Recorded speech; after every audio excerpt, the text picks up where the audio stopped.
नमस्ते। Recording club में RC Sandeep हाजिर हूँ आज the story of recording club part 435 लेकर के। और आज है 10 जुलाई 2026। 10 जुलाई 2026 और शुक्रवार। तो बात चल रही है आबू कन्वेंशन की और 12-13 मिनट आप सबसे बातचीत चलती है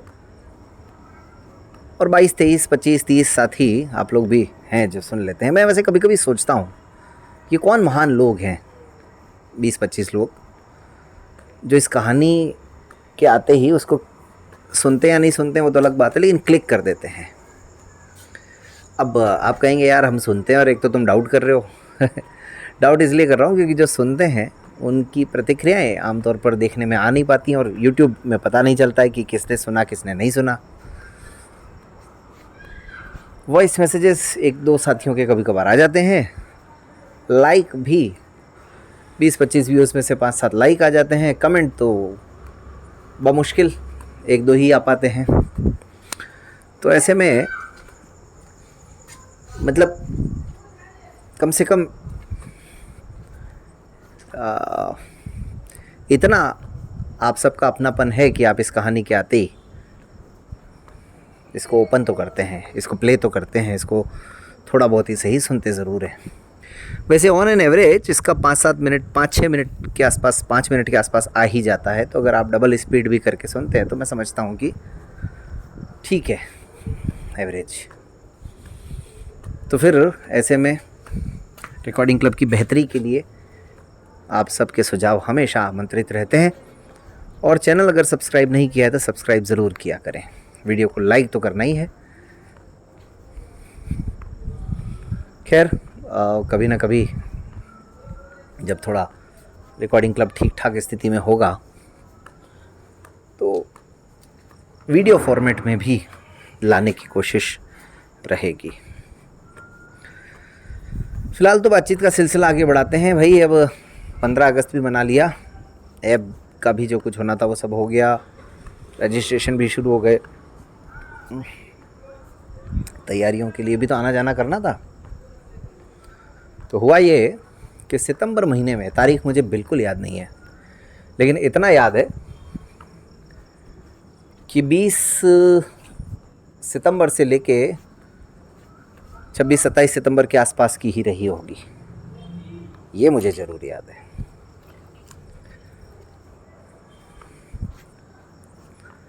ऐसा लगा कि मुझे जाना चाहिए एक बार वहाँ। और जबकि प्रोग्राम शुरू होने में 1.5 महीने से भी कम का समय रह गया है, क्योंकि मैंने आप सबको बताया था 9 से 13 नवंबर तक प्रोग्राम ही था।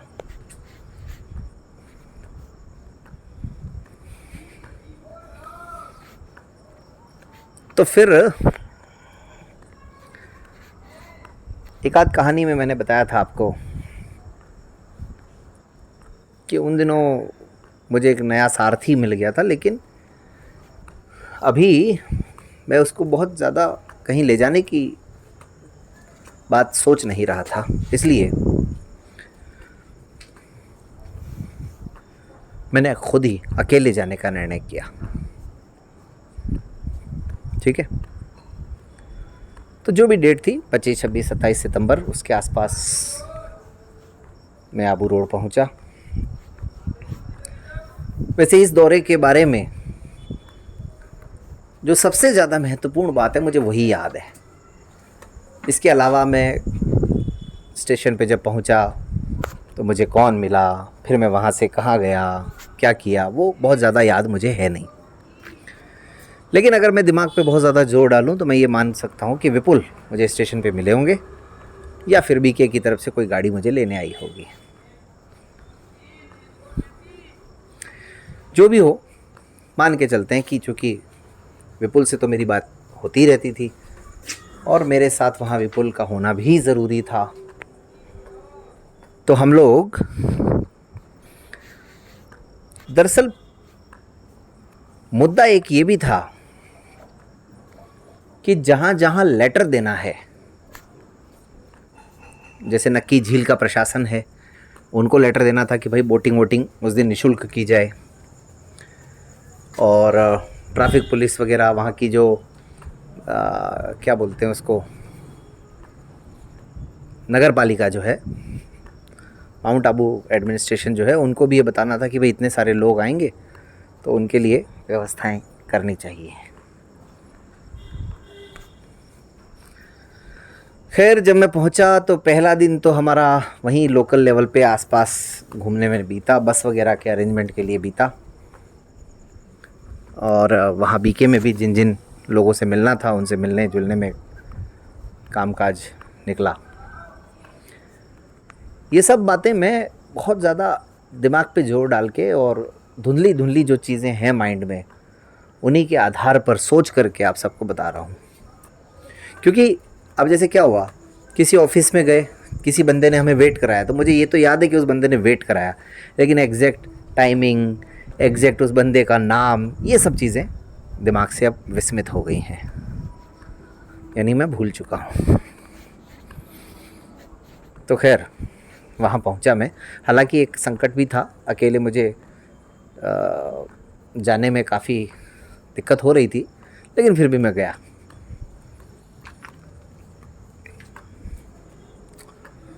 वहाँ जाकर के कुछ 4 या 5 बसों का तो हमें आश्वासन मिला बीके से, और अब 4-5 बसें और करनी थी, मतलब 3-4 बसें तो करनी थी। तो 2-3 बसेस वगैरह हम एक आध स्कूल में गए, एक जगह से 2 हो गई, एक जगह से 1 हो गई, ऐसे करके 3 बसें और हो गई, एक आध का फिर जिम्मा विपुल के भरोसे था। तो इस तरह से कुल मिला के बसों की यहाँ पर कोई कमी हमें नहीं रही, 7-8 बसें करीब करीब हो गई थी हमारे पास, ठीक ठाक संख्या हो गई थी बसों की। अब साहब होता ये है कि नेक्स्ट डे हमने चुना माउंट आबू जाने के लिए। एक ड्राइवर मिले, दीता उनका नाम था, बीके से एक गाड़ी मिल गई, गाड़ी लेकर के हम रवाना, मारुति जैन।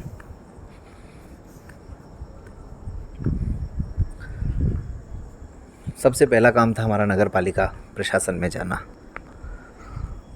माउंट आबू में एक ब्लाइंड स्कूल भी है। 2019 के प्रोग्राम में वहाँ का अनुभव हमारा अच्छा नहीं रहा, तो इस बार हमने ब्लाइंड स्कूल को ज़रा भी टच नहीं किया। खैर हम वहाँ गए, वहाँ जाकर के हमने अपनी एप्लीकेशन वगैरह दिखाई, अपनी समस्याएं बताई। किसी बंदे ने हमें कहा भाई वेट करो, वेट करते रहे बहुत देर तक। कुछ लोग आते जाते रहे, किसी ने पूछा, फिर किसी ने कहा साहब आएंगे, साहब नहीं आए, साहब आज छुट्टी पर हैं, इस तरह की तमाम बातें हुई। वहाँ का जो पीए था, अब उस पीए का मैं नाम भूल गया, तो पीए साहब ने कहा कि आप अपना पूरा जो मैटर है वो हमें दे दीजिए, हम बात करके परमिशन लेके आपको खुद ही कॉल करेंगे, यानी आपसे खुद ही कांटेक्ट करेंगे। ठीक है, लेकिन इस सब में काफ़ी समय उन्होंने ख़राब कर दिया, काफ़ी समय। वहाँ से फिर हम नक्की झील गए। नक्की झील में तो खैर आसानी से काम हो गया था वैसे, और वैसे वो लोग कॉपरेट भी करते हैं। 2019 में भी उन्होंने कॉपरेट किया था। इसके अलावा बीके के जो ऊपर जितने भी ऑफिस हैं हम वहाँ भी गए, और सबसे बड़ी हमारे सामने एक चुनौती थी कि जब हम घूमने आएंगे तो वहाँ पर अगर एक आलीशान, शानदार, स्वादिष्ट भोजन का प्रबंध अगर हो जाए तो क्या कहने। ये एक इरादा था हमारा।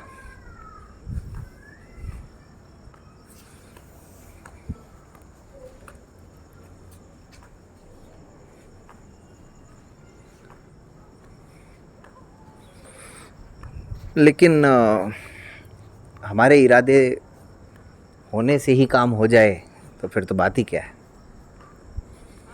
और दरअसल ये जब बात आई माइंड में, तो यहीं से सबसे बड़ी सौगात निकल कर के आई, जिसका मैंने कल जिक्र किया था।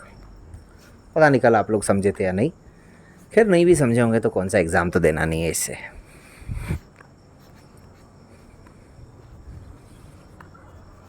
विपुल ने कहा सर कि यहाँ पर बड़ी बड़ी होटल्स हैं, 3 स्टार 5 स्टार। मैंने कहा भाई मैं तो नहीं जानता किसी को भी। उन्होंने कहा कि सर मैं कुछ एक के बारे में जानता हूँ और बाकी पूछते पूछते अपन पहुँच जाएंगे। मैंने कहा हाँ, पूछने में तो कहीं कोई बुराई नहीं है, क्या दिक्कत है, ज़्यादा से ज़्यादा कोई मना ही तो करेगा। उसने कहा लेकिन सर थोड़ी ज़्यादा हाई फाई। मैंने कहा यार छोड़ ना, हाई फाई होंगी तो होंगी, क्या है, अपने को कोई धक्के तो मारेगा नहीं। लेकिन इससे पहले हम एक तो गए जैन धर्मशाला में, एक जैन भोजनालय था, वहाँ गए। हमने सोचा भाई लंच कराना है मतलब, तो पैसा तो लगेगा ही।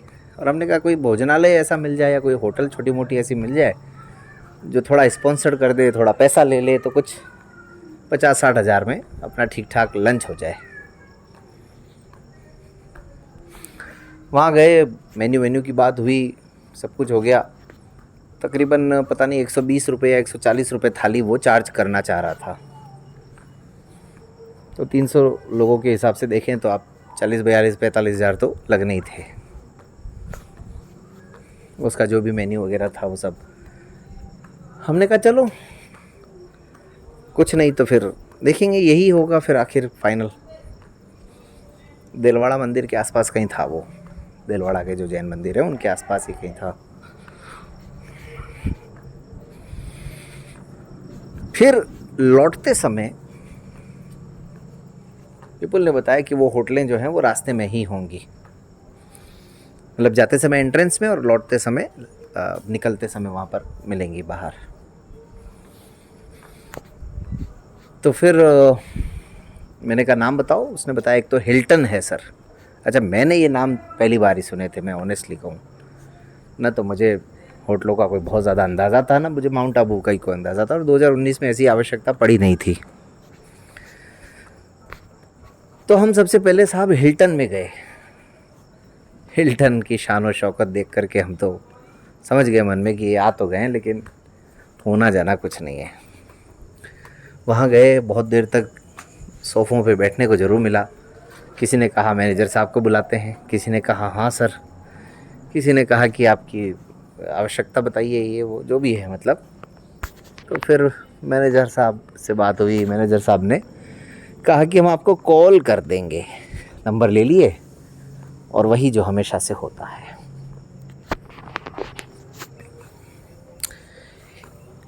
अब मैंने कहा यार विपुल ये लगता है हाई फाई हैं, ये तो नहीं मानेंगे। विपुल ने कहा हाँ सर मैंने आपको पहले ही कहा था। मैंने कहा चलो।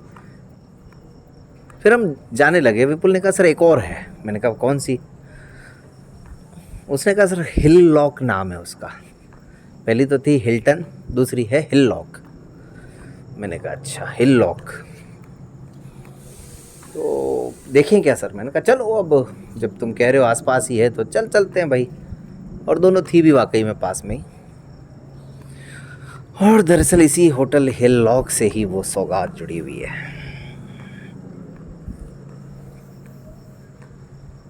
लेकिन नाम ज़िंदगी में पहली बार सुना हो, इतनी महंगी होटल में पहली बार गए हों, और जो मैंने कहा सबसे बड़ी सौगात मिल जाए और यहाँ से आने वाले प्रोग्रामों के लिए भी रास्ता खुल जाए,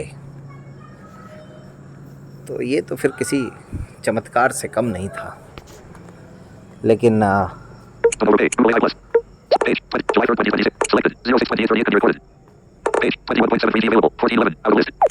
लेकिन फिर ये कहानी थी क्या? मैं देख रहा था टाइमिंग 14 मिनट से ऊपर हो गया है, तो इसलिए अब ये हिल लॉक की कहानी आपको कल सुनाएंगे, और बड़ी दिलचस्प कहानी है। मतलब असल में इसका असर तो मिला 11 नवंबर को, लेकिन हमारे लिए तो एक तरह से किला फतेह उसी दिन हो गया था, 27 सितंबर या 26 सितंबर जो भी था उसी दिन। चलिए खैर, अब करेंगे इस पर चर्चा। कल मैं आपको बता रहा था कि एक याद करने की कोशिश कर रहा था मैं, एक वाक़या जो किसी के निधन से संबंधित था। तो वो ये था कि आज़ादी का अमृत महोत्सव जो प्रोग्राम था उसमें मैंने एक गीत सुनाया था। वो एक इत्तेफाक है, देखिए ये मैंने गीत सुनाया था उसमें रविंद्र कुमार आर्य सर उदयपुर में थे उस समय, रिटायर्ड टीचर, और उन्हीं का वो गीत सुनाया था। और दोस्तों यही इत्तेफाक है कि मेरी न तो खैर उनसे कोई बातचीत थी, न मेरा कोई संपर्क था, न दूर दूर तक उनके बारे में मुझे कुछ भी पता था। और 2017 का जो उदयपुर कन्वेंशन था वहाँ से कुछ मतलब दूरियां बढ़ी, ऐसी बढ़ी कि फिर वो दूरियां ही रही हमेशा ताउम्र।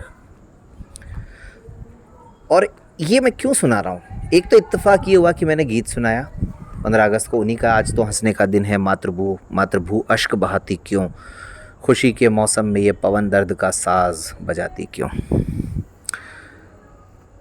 उसके 15 दिन के अंदर अंदर दोस्तों